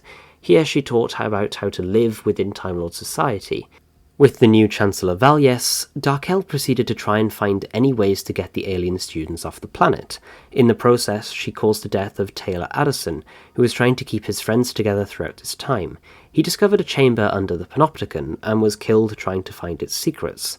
By this time, Romana was conversing with the future aspect of Pandora still in the Matrix, primarily through K9, to find a way to stop this insurrection. It was during one of these conversations she was briefly taken over by Pandora and killed Andred. Darkel openly challenged her presidency and started an election. After this challenge, there was an open terrorist attack on the Academy caused by Antimon. This gained Darkel many followers, and after a second bombing, a full High Council session was called to deal with the crisis, where Darkel intended to launch a coup. Guided by the future aspect of Pandora, Romana thought that the only answer was to declare herself the Imperatrix and become a dictator, letting Pandora possess K9 to find the Great Key. At the session, Romana saw off Darkel's coup, and Antimon revealed himself to be a free-time agent, and planned to kill the High Council, Romana, and Darkel. Romana had to free K9 of Pandora to allow him to stop the bombs, which Pandora demanded she connect to the Matrix first. In doing so, Romana allowed Pandora to manifest herself completely through her first incarnation. She claimed her title back and declared civil war. Pandora was supported by Darkel and Valies. Romana spent most of the Civil War destroying infrastructure in the capital. On one such mission, she instructed Leela and Narvan to destroy the Artron Forum. After the failure of the mission, leaving Leela blind and Narvan severely injured, they fled to the Outlands and to the Anomaly Vaults to find a way to defeat Pandora. In the vaults, they discovered the CIA assassin Esino and became trapped within. They escaped via the use of Braxiatel's transmat that K9 gave Romana to the Academy. Pandora accelerated her attack by creating a technological variant of the Dogma virus. Darkel tried to trick Matthias into affecting Romana with the virus, but instead infected Halan. Romana then won the war by trapping Pandora in the Matrix and then wiping it clean. With the Matrix lost to them and the virus infecting systems across the capital, Gallifrey was prone to invasion. The Sunari, Nekastani, and Warp-Smiths of Phaedon took advantage of this and invaded to emancipate their students. Romana was incapacitated due to her defeat of Pandora, and Valies became acting president and planned to resign so Darkel could take over. Matthias used this situation to become de facto vice president, and negotiated a peace settlement. There was a power struggle, and a presidential election was called, with Romana, Darkel, and Matthias contesting. Matthias found a loophole and got Romana's candidacy revoked, as she would have been impeached. Darkel also had Romana's presidency annulled up to the point of Pandora escaping from the Matrix. Because of this, Braxiatel returned to the planet as Chancellor and became president.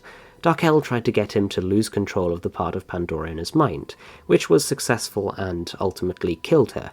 He then resigned and named Matthias as his successor. To gain capital for the planet, Matthias invited Mephistopheles Arcadian to the planet to sell off Pandora's temporal weaponry. Romana then started to investigate the Dogma virus infestation, and discovered that a large proportion of the population was infected and being contained in a zombified state. Elbon was trying to find a cure. As part of the bargain with Arcadian, Romana was sent with Elbon to deliver the weapons to the buyers, as they had the cure. Meanwhile, Leela and Narvan weren't sure about Arcadian and chased him to the biodata archive, just when it was time-scooped by Braxiatel. He then asked for a decision on whether to use the cure for the virus. However, it was taken out of his hands when Elbon seized it and ran for a TARDIS. He was shot by a servitor Braxiatel had set up to guard it from Arcadian, and regenerated into a zombie which dematerialized the TARDIS. Without a cure or a way home, Braxiatel left it up to Romana what they did now. Romana, Braxiatel, Narvan and Leela then went to the Axis to explore alternative Gallifreys for a better cure. In the meantime, the pandemic escalated when the contagious zombies escaped. Matthias ordered them quarantined in time-locked facilities. After this was carried out, he resigned as president and went into exile. Romana, Narvan and Leela returned to the main universe after a Dalek invasion of Gallifrey they settled on. On returning to a ruined Gallifrey, Romana encountered her next incarnation, who told her that they needed to rebuild, and transplanted her capital with the current one. Trying to keep the Eye of Harmony and Transduction barrier from destroying Gallifrey, she accidentally killed the Unvosi ambassador who came to the planet. When the balance between the Eye and the barrier became unstable, Romana managed to fix it, but the dimensional forces started her regeneration. This occurred within the Matrix. Romana returned to Gallifrey and discovered the state the virus had left the planet in. Having discovered a workable cure and now restored as president, she rewrote the biodata of the Time Lords and destroyed the virus. It was during this time that Slime, a Castellan from an alternative Gallifrey, opened the Matrix and allowed the Daleks to invade. Leela gave Romana a message from her future incarnation, saying that her plan was ready. She lured the Daleks into the Matrix and sealed herself in there, seemingly trapping herself. Narvin realised that Gallifrey would fall without her, and sent Valles to meet the Fourth Doctor and order him to avert the creation of the Daleks, not knowing that the Romana trapped within the Matrix was actually an avatar. In doing so, Narvin accidentally started the last Great Time War. Valles told the Doctor that the Time Lords had foreseen a future where the Daleks became the dominant life forms in the universe, and that they had brought him and his companions, Sarah Jane Smith and Harry Sullivan, to Skaro during the creation of the Daleks. He informed them that they had to stop Davros's experiments and gave them a time ring to escape. The Doctor was unable to stop the creation of the Daleks, but still changed history by forcing Davros to rush the creation. The Time Lords monitored the changes to history, with a few hundred worlds now saved from the Daleks, and supplied the Doctor with a replacement time ring after distortions from his alterations to history caused damage to it. Another account suggested that the mission had actually occurred earlier in Time Lord history, and that it had been Ferenn who met the Doctor on Skaro. As President, Romana deployed Leela as a Time Lord agent to investigate the time breaks in the 1890s, and someone impersonating her. She and Leela together investigated the Sirens of Time's meddling with Henlon's test flight, working with 9 incarnations of the Doctor to correct the timeline. An earthquake occurred during this time, causing Narvin and Leela to shelter in the house of Hearshaven's cellar. In the original timeline, Romana boarded a malfunctioning Monan vessel on the edge of Gallifreyan space, the Moros, intending to regenerate to save its failing engines and prevent a diplomatic incident. Leela followed her, forcing Romana to transmat her to safety on Legion. Alone, Romana regenerated into her 3rd incarnation, saving the Moros. For centuries, Time Lords such as Greyjan the Sane and Thessalia had begun predicting that their civilization would be ravaged by a great war. Matrix prophecies increasingly concurred with this idea, predicting that Gallifrey itself would be destroyed. After the 7th Doctor regenerated into the 8th, these events came to pass. In one account, all but a few Time Lords were killed during the 7th Doctor's lifetime. These survivors were wandering renegade Time Lords, including the Doctor himself, as well as the Minister of Chance, the Saints Atenor and Valentine, and Castellan Casmus, though these were seemingly all First General Tanis knew about. There were various others in exile, including the Horseman, the Sage of the Waves, the Pilot, and the Summer King. Tanis himself was another, secret, power-hungry survivor who once referred to the Time Lords of the Fraction among the survivors he'd quashed, without clarifying whether this was the name for a group, which included the Doctor, the Minister, and so on, or a unique designation. At any rate, Gallifrey was intact if depopulated, with the Kingmaker still present in her cave on Mount Plutarch, ready to invest in new Time Lords. Although whether this was the same event that wiped out the Time Lords, whether it predated that near extinction, or whether it postdated it, was not clear, this account made much of the fact that at some point, the Time Lords tried to help the people of the planet Myson Island. Using their power too openly, they accidentally caused the population to be wiped out. In shame, the surviving Time Lords built the Temple of the Fourth on the depopulated world, then scattered as wanderers, renewing vows of non-interference. They could manipulate events, but not openly alter the course of history. Additionally, they were sworn not to travel without mortal companions to keep them grounded. The Minister of Chance, however, broke his vows, and began to use his powers more openly in a well-intended effort to save lives. This caused temporal distortions and corrupted time. Tanis noticed this, and had the vampire assassin Nessican murder the 2 saints, Atenor and Valentine. They had been studying the distortions, so it appeared that the source was a villainous mastermind trying to cover its tracks. This served as a distraction for the Doctor while Tanis continued amassing power as Supreme General of the Canisian Empire, all without breaking the laws of time directly to evade detection. Casmus, however, realised that time was against them. Foreseeing that the era of the Gallifreyan Time Lords was coming to an end, he rescued the Doctor's companion Ace from a Canisian prison ship, and took her back to Gallifrey for training to become a new form of Time Lord. He sent her to Anima Persis in his TARDIS, then, after she completed this final test, sent her into the cave of Mount Plutarch to face the Kingmaker, who approved her as a Time Lord. By the time she came out again, Tanis had murdered Casmus. Meanwhile, the Doctor learned that Tanis had launched an invasion of Earth itself. After forewarning UNIT, who were able to dispatch the Canisian fleet on arrival, he went to Salisbury Plain, where Tanis himself had landed, and, after a brief goodbye to Ace, confronted him. Breaking the laws and oaths, he used his power to save Ace, then rewrite the course of time to destroy Tanis, who protested that this action would kill the Doctor as well. But he cryptically told Tanis that he had been dead before, having agreed with Casmus that their days were over, and it was time for humans like Ace to inherit the universe in this new age. After the conclusion of the battle, Ace, who had not found the Seventh Doctor's body, returned to Mount Plutarch in her TARDIS and met with the Kingmaker. She was evasive regarding the Doctor's fate, rhetorically asking, "Who can kill a thought that was never alive?" However, she clearly asserted that the age of the old Time Lords was at an end, and a new life of adventure awaited her. However, the Minister of Chance, now in a new incarnation, continued travelling the universe using the formula for doors, a ritual to create gateways.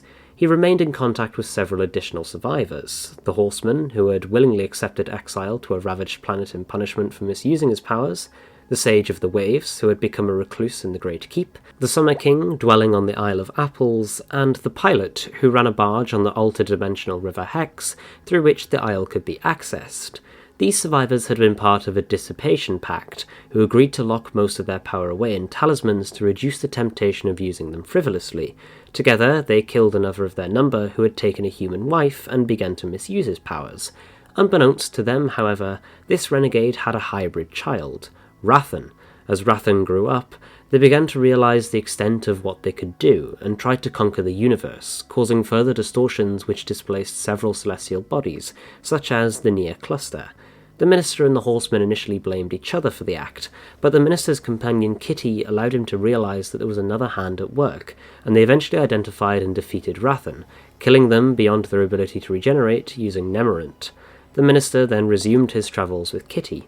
This sequence of events seemingly conflicted with the accounts of the Seventh Doctor's regeneration into the Eighth in San Francisco 1999, and with the fact that the Eighth Doctor would go on to interact with an intact Gallifrey and Time Lord civilization. Indeed, after being exposed to anti-time, the Eighth Doctor of the Positive Time universe saw an alternative Gallifrey where the Time Lords had terrible mind powers, matching the mysterious powers which in this account the Time Lords were said to inherently possess as gods of the Fourth, despite being sworn never to use them. On the other hand, according to one account relevant to the Eighth Doctor's life, the Doctor's parents Ulysses and Penelope Gate knew that Tanis was a future threat to Gallifrey, which the Doctor would play a key role in defeating. Another account, dealing with this same version of the Eighth Doctor, acknowledged the Canisian invasion as a recent event. During a later stay in San Francisco, trying to heal the scar in time left by his regeneration, the Eighth Doctor tried to call the Time Lords for help, but his hypercube was intercepted by a youthful member of Faction Paradox, which should have been possible, as the Doctor sent it directly to Gallifrey. When the Doctor demanded answers from the boy, he suggested that this may have been due to the war in Heaven. Gallifrey was being destroyed and undestroyed repeatedly, with the Eighth Doctor currently existing in a Gallifreyless universe without even realizing it. After regenerating into her third incarnation on the Moros, Romana had to deal with an anomaly near Earth, created using the Hand of Omega. A secret society known as the Adherents of Om were trying to gain power on Gallifrey, and she suspected that Narvan might be a part of it. There was an attempt to assassinate her, though Toras managed to save her. She travelled through a black hole after Narvan tracked Ace there, and found that Toras had set Omega free from the antimatter universe. She tried to travel back into her own universe again, but was stuck in the black hole as her Type 160 TARDIS ran out of power. She accepted that she, along with Narvan and Ace, wouldn't see Gallifrey again. But they were rescued by Irving Braxiatel. After Omega returned, war devastated Gallifrey. As Gallifrey faced its darkest hour, Romana began to clear sections of the planet in order to make room to build battle TARDISes. She personally attended the decommissioning of Quadriga Stoine's workstation. Still in their TARDIS, Narvan and Ace were surrounded and found guilty of high treason by the High Council. They were executed by the use of time torpedoes. A projection of Romana 3 from much later in her life would claim to be the last of her kind. The High Council also found Romana guilty of starting a war with Omega. However, she was saved by Braxiatel's intervention. To avert the conflict which had now devastated Gallifrey, Romana sent Braxiatel back in time to stop her previous self from regenerating on the Moros, aborting the timeline. Discovering this fact, Romana too stepped down from the Presidency to ensure that the future would not take hold. For the War in Heaven, due to how history was in flux, many terms were changed. The Time Lords were known as the Great Houses, Gallifrey was known as the Homeworld, and TARDISes were simply timeships. For simplicity, all terms such as these will be changed back to what we know them as now, so instead of Great Houses it will just be Time Lords. We must also note that the name itself, War in Heaven, is not the official term, but instead one given to the war by the lesser species, unable themselves to comprehend the conflict before them, as the battlefield was not on a landscape, but in many cases history itself. The official term is W-time, similar to T-time, which eventually branched out into V-time at the end of the war, though unfortunately V doesn't stand for victory. With that out of the way, let's start at the beginning. Gallifrey's most infamous renegade returned several times over the course of decades, with warnings of an enemy preparing for war against the Time Lords. These warnings were largely ignored, climaxing in the head of the Presidency's attempt to disprove the rumours through the faraway declaration. However, the declaration instead proved the enemy's existence and malice, and so Gallifrey began to prepare for war, with the former renegade, who was in fact the Master, becoming the War King. In fear of the fight to come, the Celestial Intervention Agency preemptively erased themselves from time to become the non-corporeal Celestis. Increased tensions between the enemy representatives and Time Lord forces on Dronid climaxed in the Cataclysm and began the War in Heaven. Immediately, the Time Lord military engaged the enemy across N-space, including the thousand-year battles on Uttermost, Kaiwa, and Mohandasa. However, the approach of this first wave was ineffective against the enemy, leading to further innovations in subsequent waves. The enemy launched a direct attack on Gallifrey, which destroyed many technologies, including the Sash of Rassilon, Hand of Omega, and DMAT gun. Despite the attack having caught the Time Lords by surprise, the War King's preparations prevented Gallifrey's total destruction. The War in Heaven brought substantial changes to Gallifreyan society. Many renegade Time Lords like Barusa and the Rani returned to Gallifrey to assist in training soldiers. By the fourth wave, the military had begun recruiting Regen-Inf soldiers, or regeneration infantry from the lesser species, and, even more radically, incorporating foreign biodata into the looms. The Army of One project saw the Regen-Inf soldier Chris Quedge multiplied into an entire army of Quedgen, with consequences that would outlast the war itself. Many New Blood chapters were created, and the identities of the 6 ruling chapters were constantly in flux, with a deep divide opening between the traditional political chapters and the new military ones. During the war, several duplicates of Gallifrey were constructed. These were collectively known as the 9 Gallifreys, though there were truly far more than just 9. Many of these duplicate worlds believed themselves to be the original, creating their own clone worlds. On one duplicate, ruled by Romana III, the Time Lords predicted the oncoming war by observing the war in the obverse. However, before the fighting reached her Gallifrey, it was attacked by faction Paradox forces led by Mother Mathara. To prevent the faction from taking control, the 8th Doctor destroyed Gallifrey. The Doctor preserved the minds of all the Time Lords by downloading the entire Matrix into his own mind, suppressing his memories. In the 6th decade of the war, Gallifrey was fighting against the enemy on 920 fronts. Lolita's chapter gained support among the War Council after its sole member, the rogue timeship Lolita, destroyed faction Paradox's 11-day empire.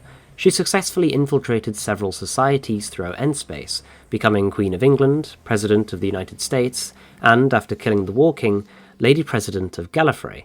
However, she was defeated by the combined forces of Horus and the Osiran Court in a plot organised by Cousin Justine of faction Paradox. In the post-war universe, the Time Lords appeared to have been erased from history. 4 Time Lords were known to have survived, including the amnesiac 8th Doctor. He encountered a fellow survivor, Marnell, on Earth. Marnell attempted to hold him accountable for the destruction of Gallifrey, however relented when the Doctor discovered the Matrix's presence in his mind with the aid of K9. Though Marnell subsequently perished during the Vor invasion of Earth, the Doctor intended to find a way to fully restore the Time Lords, which was entirely possible, as he had previously glimpsed restored Time Lords in the Tomorrow Windows. According to one account, the planet was eventually restored to existence. During the period that followed, it was commonly referred to as the base of operations, and its inhabitants referred to themselves simply as the Superiors. The original Chris Quedge was subjected to the V-Time experiment, which stripped him of his flesh and transformed him into an artificial intelligence capable of possessing other Quedgen. The surgeon who performed the procedure told Quedge that the war had been an inevitable result of history balancing the Time Lords with an equal but opposite enemy, and that the solution was to divide the war's W-time into V-time, leaving just the superior perspective on reality. In the years that followed, Quedge was one of the Superior's most important agents in the outer universe, performing countless military missions and otherwise dwelling in the virtual world known as the Vicinity. The possibility that the enemy would resurface, reigniting the war in heaven, remained a source of worry for the Superiors, and led them to interfere with timelines on war-ravaged planets such as Golgolith. When Quedge admitted to harbouring the interdimensional fugitives, Lals and Qual, the High President pronounced the V-Time experiment a failure and sentenced Quedge to execution. However, the Vicinity reduced Quedge as it was being destroyed, and he returned into another body to shoot and kill the President. As a result, the Quedgian population was stirred into an uprising against the Superiors. Quedge went into hiding in a rebuilt version of the Vicinity. Meanwhile, a Quedge named Thomas Macaray took command of the uprising, which became increasingly violent. Years later, Quedge was pulled out of hibernation by Christina Quedge. She brought him to Macaray, who wished to recruit him. After an encounter with the superior criminal Koshé, also known as the Master, Quedge attempted to use the Praxis-filled Tree of Life to rewrite history and erase the uprising. However, Koshé distracted him telepathically, causing the uprising to be only half erased, and leading to an unstable new status quo. Quedge then quit the service of the Superiors. After a timeline change by Braxiatel and the Watchmaker, meaning Romana didn't regenerate on the Moros and stepped down as president for Livia, hostilities between the Time Lords and the Dalek Empire began to escalate. Various Time Lord factions began to prepare for war, which the Matrix had begun to predict as an inevitability. Cardinal Prime Padrak assembled a coalition of renegades to take over Gallifrey and destroy the rest of the universe, just to safeguard the Time Lords. Their scheme was stopped by the Eighth Doctor and Helen. Under Cardinal Rasmus began research into alternative power sources, in case the Eye of Harmony was compromised on Deep Time Frontier, which resulted in the release of the last surviving Ravenous. Deputy CIA Coordinator Narvin undertook clandestine missions under the title of Coordinator in Extremis to avert the war, which his superior Coordinator Romana was well aware of. Narvin recruited the Reborn Master to use the Eminence against the Daleks. However, the Master went rogue, using the Eminence to his own ends, forcing Narvin to work with the Doctor to stop him. Narvin would later recruit the Master again, but in his War Master incarnation, to obtain Sueño needed for construction of battleships from Callus. By this point, Narvin had accepted the war as inevitable. Eventually, President Livia founded the War Council, which frequently came into conflict with the CIA and commenced Project Revenant to enable the resurrections of Time Lords.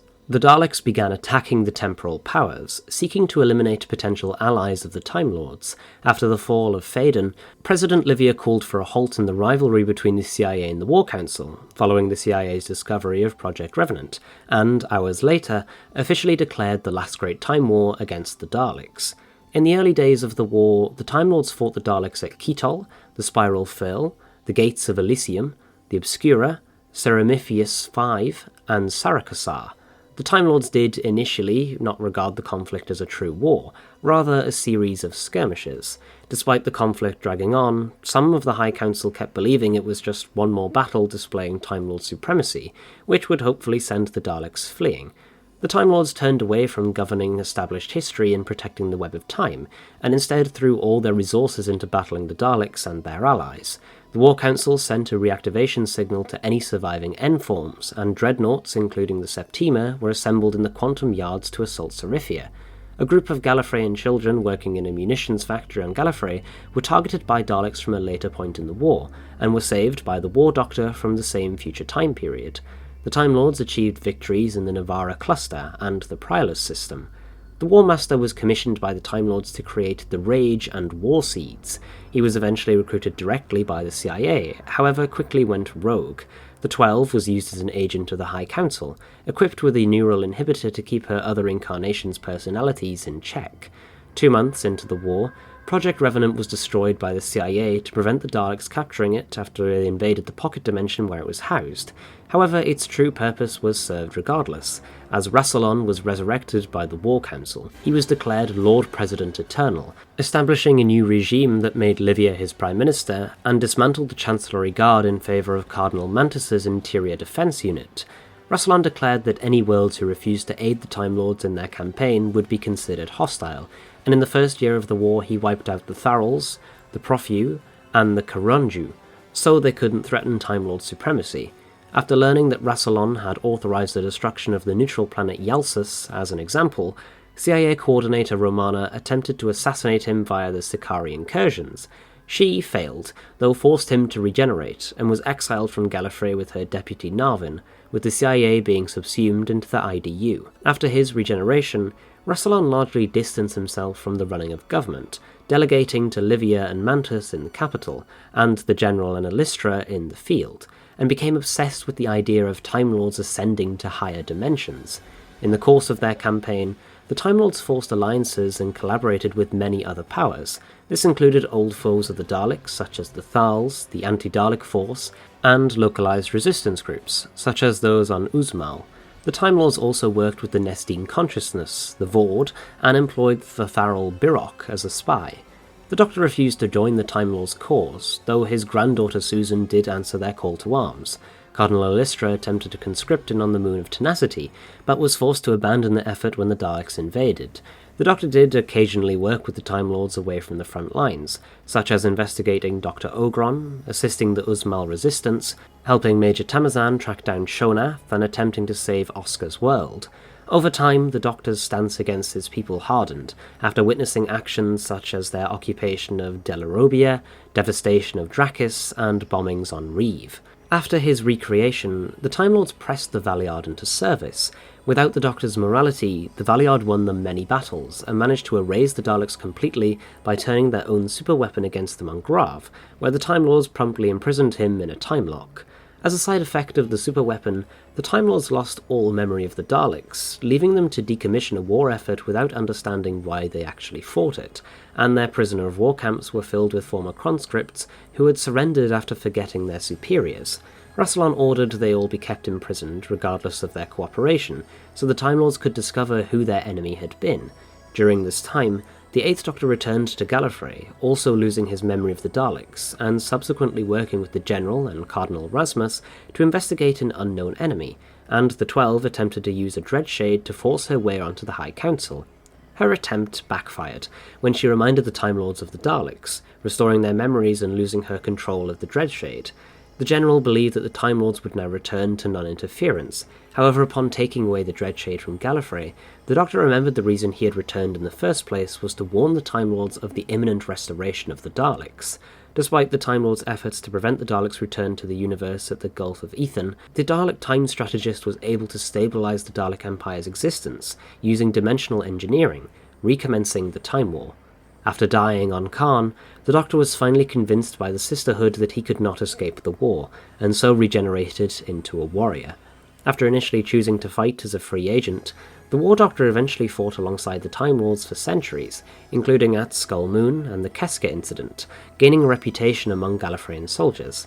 He served under the command of Commodore Tamazan and Cardinal Illustra. Sontarans told legends of the Doctor leading Time Lords into battle. A resistance to Rassilon's rule grew from exiled Time Lords and aliens whose worlds had been devastated by his campaign. Rassilon issued 2 speeches in response, first condemning the resistance and calling for their extermination, rhetoric which unsettled Livia, and then denouncing them as irrelevant. The exiled Narvin agreed to help the Resistance's plan, to pollute the time vortex to deprive both sides of time travel, and they constructed a stealth battle TARDIS primed to detonate, intended to be placed at the Untempered Schism. As the Resistance initiated their plan, with Narvin and Leela piloting the TARDIS into Kasterborous, the Daleks launched a gambit to seize Gallifrey with null zone technology by using it to pilot a saucer right above Gallifrey, bypassing the time vortex and planetary defences. Whilst the Daleks waited for their null zone power source to recharge, Rassilon ordered the 5th Battle Fleet to attack them, which proved futile, and then summoned more forces and conscripted Livia and Mantus into the fight. They were intercepted by Narvin, and worked with him to detonate the battle TARDIS on board the saucer, as he realised the plan was useless if the Daleks could simply bypass the vortex. After the incident, Rassilon decided to take a more personal role into the conduct of the Time War, personally overseeing Leela's conscription. The Time Lords allied with the Technomancers to resurrect their soldiers. After discovering this alliance, the War Doctor wiped the Technomancers out upon learning they were exploiting the arrangement to bring the Horned Ones into existence. For this act, Cardinal Illustra had him imprisoned as a war criminal. To regain his freedom, Illustra manipulated him into investigating the Anima device and the Never When, where the Doctor found hundreds of Time Lord soldiers stuck in a perpetual battle. The Doctor continued to answer to Illustra, stopping Daleks invading Earth via the Shadow Vortex, rescuing her from Sontarans, and helping her escape from the Time Strategist forces, which subsequently pursued them. When the Dalek Time Strategist blackmailed the Enigma, Gallifrey was briefly overwritten to be a Dalek planet, until the War Doctor convinced it to stand up to the Daleks and play no further part in the war, though he did suggest that it could wipe out both sides to finally end the conflict. This caused him and Illustra to fall out. The War Doctor later attempted to stop Illustra's plan to unleash the Great Vampires on the Dalek fleet. After more than 400 years of war, the Dalek Eternity Circle developed the temporal cannon and the Tantalus Eye, intending to fire it at Gallifrey and erase it from history. After being warned of the scheme by the War Doctor, Rassilon, now in a new incarnation, devised a plan to foil their scheme by detonating the Tear of Isha in the Eye, wiping out numerous planets in the process. In the ensuing battle for the Tantalus Eye, the War Doctor saw the destruction of the cannon and Gallifrey's survival by alternate means. Appalled by the Time Lord's measures, the War Doctor turned against his people, vowing to end the war for good. Rassilon officially declared the War Doctor a traitor and exiled him from Gallifrey. After they successfully assaulted Kasterborous, the last days of the war saw the Daleks breach Gallifrey's defences and invade Gallifrey's second city, Arcadia. The Doctor left a message for the Time Lords at the battle: "No more," and then stole the moment from the Omega Arsenal, intending to destroy both sides and finally end the war. Refusing to die, Rassilon initiated the ultimate sanction, to end time itself and free the Time Lords from their physical bodies. He implanted a 4-beat signal into the Master's mind, and then sent a white point star diamond into 2009 Earth. With the drumming as a signal and the diamond as a connection, the Saxon Master, who had survived the war, broke the time lock at the end of the war, and pulled a group of the Time Lords through to Earth, and also pulled Gallifrey through, beginning a chain reaction which would tear the time vortex apart. However, Gallifrey was returned to the last day of the Time War inside of the time lock, when the 10th Doctor destroyed the white point star within the nuclear bolt that was generating the signal, with the Master returning on Rassilon and attacking him, resulting in him being brought into the Time War. Unable to breach the capital's sky trenches, the Daleks surrounded and bombarded Gallifrey. Thanks to the moment, the Doctor found an alternative to destroying Gallifrey. He worked with 12 of his other incarnations to freeze Gallifrey and the surviving Time Lords in time, and transfer Gallifrey into a pocket universe, like a painting, where it was safe from the Daleks, who destroyed themselves in their own crossfire. The shock from this transition caused various natural disasters to befall Gallifrey, with rescue operations being overseen by the 12th Doctor, who had summoned a blizzard of versions of himself from along his timeline. Due to the memory of these events being wiped from every incarnation before the 11th Doctor, the 9th Doctor believed himself responsible for the destruction of both the Time Lords and Gallifrey. For their part, the Time Lords considered themselves to be safe in their pocket universe, though not in a better position than before. While the Time Lords were readily capable of leaving and returning to N-space, they had no actual way of determining which of the nearby universes was theirs. However, at least one account showed that the widespread belief in the Time Lord's destruction was correct, with the 11th Doctor encountering a version of the Matrix which had been driven to demented sentience by the sudden death of all the Time Lords on Gallifrey at the hands of the Doctor. The upload of these millions of Gallifreyans' experiences to the Matrix had overloaded its system and turned it into one jumbled sentient entity thirsting for revenge. Having been born of untold death, it knew no other purpose than to visit the same death on the rest of creation by enacting Rassilon's final sanction itself. The 12th Doctor would later state that Gallifrey had originally been destroyed, but he broke every law of time and rewrote history to save it. While the Time Lords were hiding in the Pocket Universe, N-Space believed them to be dead. Their position as keepers of the Web of Time was fought over by many time-active races, including the Cybermen, the Sontarans, and the Unon. The Time Agency eventually asserted themselves as the new protectors of time. After the 11th Doctor's TARDIS was destroyed by the Silence, a number of cracks in the fabric of reality appeared in the universe. When the Matrix detected this breach, the Time Lords took control of the last cracks, hoping that the Doctor would answer and confirm they had found the right universe. From the planet Trenzalore, the Time Lords sent out the message Doctor Who, in order that the 11th Doctor might speak his true name and confirm that it was safe to return. The message was received by a great number of species. Some came to Trenzalore to fight the Time Lords should they return. Others, such as the Vord, feared that the Time Lords would restore history back to as it was before the Time War, and so fled. Rather than restart the Time War, the Doctor defended Trenzalore for hundreds of years in what became known as the Siege of Trenzalore. The New Dalek paradigm, fearing that the Time Lords would destroy them upon their return, devoted the totality of its military might to ensuring that their foes would remain lost. The conflict endured to the point that the Doctor was dying of old age, no longer able to regenerate. At the behest of Clara Oswald, the Time Lords saved the Doctor's dying body by granting him a new cycle of regenerations, allowing him to regenerate into the 12th Doctor and destroy the Daleks before closing the crack. The 12th Doctor later stopped the Daleks and Cybermen from taking control of the Gallifreyan starship Starbane. With Clara's pleas allowing the Time Lords to confirm that they had found Endspace, the Time Lords and Gallifrey left the dimension they were frozen in, returning into the universe, but were now at the extreme end of the time continuum for its own protection.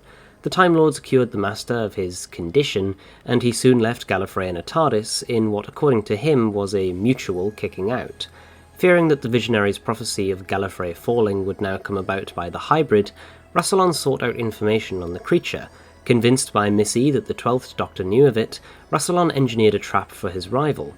Under his orders, Mayami tricked the 12th Doctor into having a teleport bracelet attached to his arm, and was teleported inside of his confession dial, where he was tortured to confess what he knew about the hybrid. Instead, he gradually tried breaking out through a wall of asbantium inside the dial by punching it, and repeatedly burning his old body to create a new one. After approximately 4.5 billion years, the Doctor punched his way through.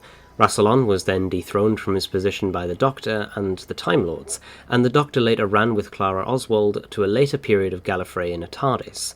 In his exile, Rassilon came across the last remnant of the Cybermen, entering into an alliance with them. With Rassilon's knowledge of Gallifrey's defences, the Gallifreyan cyber fleet invaded and quickly conquered the planet. The Cybermen rounded up the Time Lords and wired them into looms, so as to feed their regenerative energy into the Eye of Harmony, while using Gallifrey as their new capital to launch assaults on all of space and time. The 12th Doctor and Rassilon eventually managed to negate this timeline of events, with the Doctor wondering if anyone but him had any memory of it. Shortly before its destruction, River Song returned to Gallifrey and absconded with the Black Scrolls of Rassilon. In retaliation for the lie of the Timeless Child, a secret kept by the founding fathers of Gallifrey, the Spy Master revealed to the 13th Doctor that he had returned to the planet, once again hiding in its little bubble universe, and razed it to the ground, supposedly killing everyone there. Indeed, when the Doctor returned to Gallifrey after learning this, she found the capital in ruins. The 15th Doctor later speculated the genocide had spread out across the universe beyond Gallifrey, wondering whether his granddaughter Susan had been caught up in it. A ruined Gallifrey appeared to the 13th Doctor across the boundary, shortly after Ko-Sharmus showed it to her. The Spy Master, arriving through the boundary, warned her that everything was about to change. He led the Doctor back to the ruins of the capital, while inviting the Cybermen, led by Ashad, to the planet. The Master used the Matrix to show the Doctor the true history of Gallifrey and the truth of the Timeless Child. Using the cyber conversion machines on Ashad's cyber carrier, the Master transformed the dead Time Lords into a race of Cyber Masters, Cybermen with the ability to regenerate, in effect an invincible army. To stop him, the Doctor intended to detonate the death particle and wipe out all organic life on the planet, while sending her companions home in a TARDIS. However, Ko-Sharmus decided to sacrifice himself instead, while the Doctor escaped the planet in another TARDIS. Ko-Sharmus detonated the death particle in his last moments, wiping out all organic life left on Gallifrey, presumably including the Master and his army. Though the Doctor believed all life on Gallifrey had been destroyed thanks to Ko-Sharmus's efforts and the death particle, the Master and his creations managed to survive. The Master would later use technology he'd taken from Gallifrey in his plan to take the Doctor's body and identity through forced regeneration. The division still existed, now under the leadership of Tecteun, and decided to abandon the universe for the next one. To this end, they enacted a plan to destroy Endspace by unleashing the Flux in space and releasing the Ravagers in time. The first Flux event failed to destroy the universe entirely due to colliding with the Doctor's TARDIS, so the division prepared a second. However, shortly before it was unleashed, the Ravagers used a psycho-temporal bridge to reach division control and killed Tecteun, seizing control of the Flux for themselves. Nevertheless, after effect of the Flux caused some words to be associated with the 13th Doctor's memories to be jumbled and scattered throughout a book the Doctor had written. The clue associated with the anagram for Gallifrey, and written from the Doctor's perspective, was "a planet from my past and future."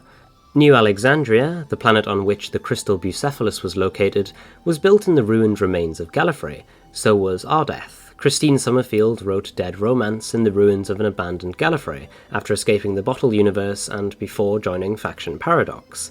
According to the Somnus Foundation, when the end of the universe began to occur, the Time Lords left this reality along with some species they had deemed worthy of survival, which did not include humanity.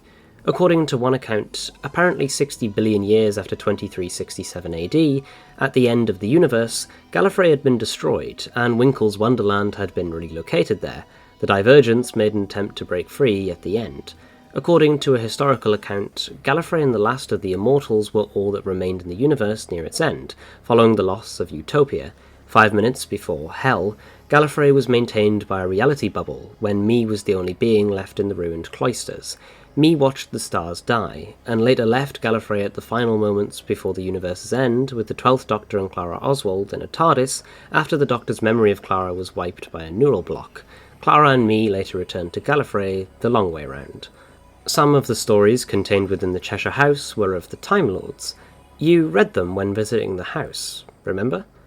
In a possible future of the 8th Doctor he saw in the Tomorrow Windows, Gallifrey was invaded by an alien race. By this point, the 9th Doctor had retired to live with the woman that he loved, the daughter of the Lord President. The aliens killed most of the Time Lords, who retreated into the Matrix, whilst the Doctor's love was truly dead. The Doctor sent the aliens packing with the help of the Master, with the Master's physical body being destroyed in the process. The Doctor used Matrix technology to store him in a robot made out of TARDIS materials. From inside the Matrix, the Time Lords used their power to send the Doctor off to sort out the most dangerous problems in the universe, just as they used to. And that is the story of Gallifrey. Millions of years of history all wrapped up in a matter of hours. This is not the end, though. Most likely. We don't know what will happen in the future to change this planet's story. Will a new race arise on a new Gallifrey? Shall the Time Lords return in a blaze of glory? The exact same one that extinguished them? We cannot know for sure, but for now, this was Gallifrey's story, and it lives on through the Doctor. Oh, and about those Ice Warriors, yeah, they've kind of gone the way of the Sontarans. But thanks for watching. If you enjoyed this video series that took years to complete, then consider checking out my other stuff and leaving a like and subscribing down below, as it's the best way to show your support and really helps out the channel. But, as always, thanks for watching.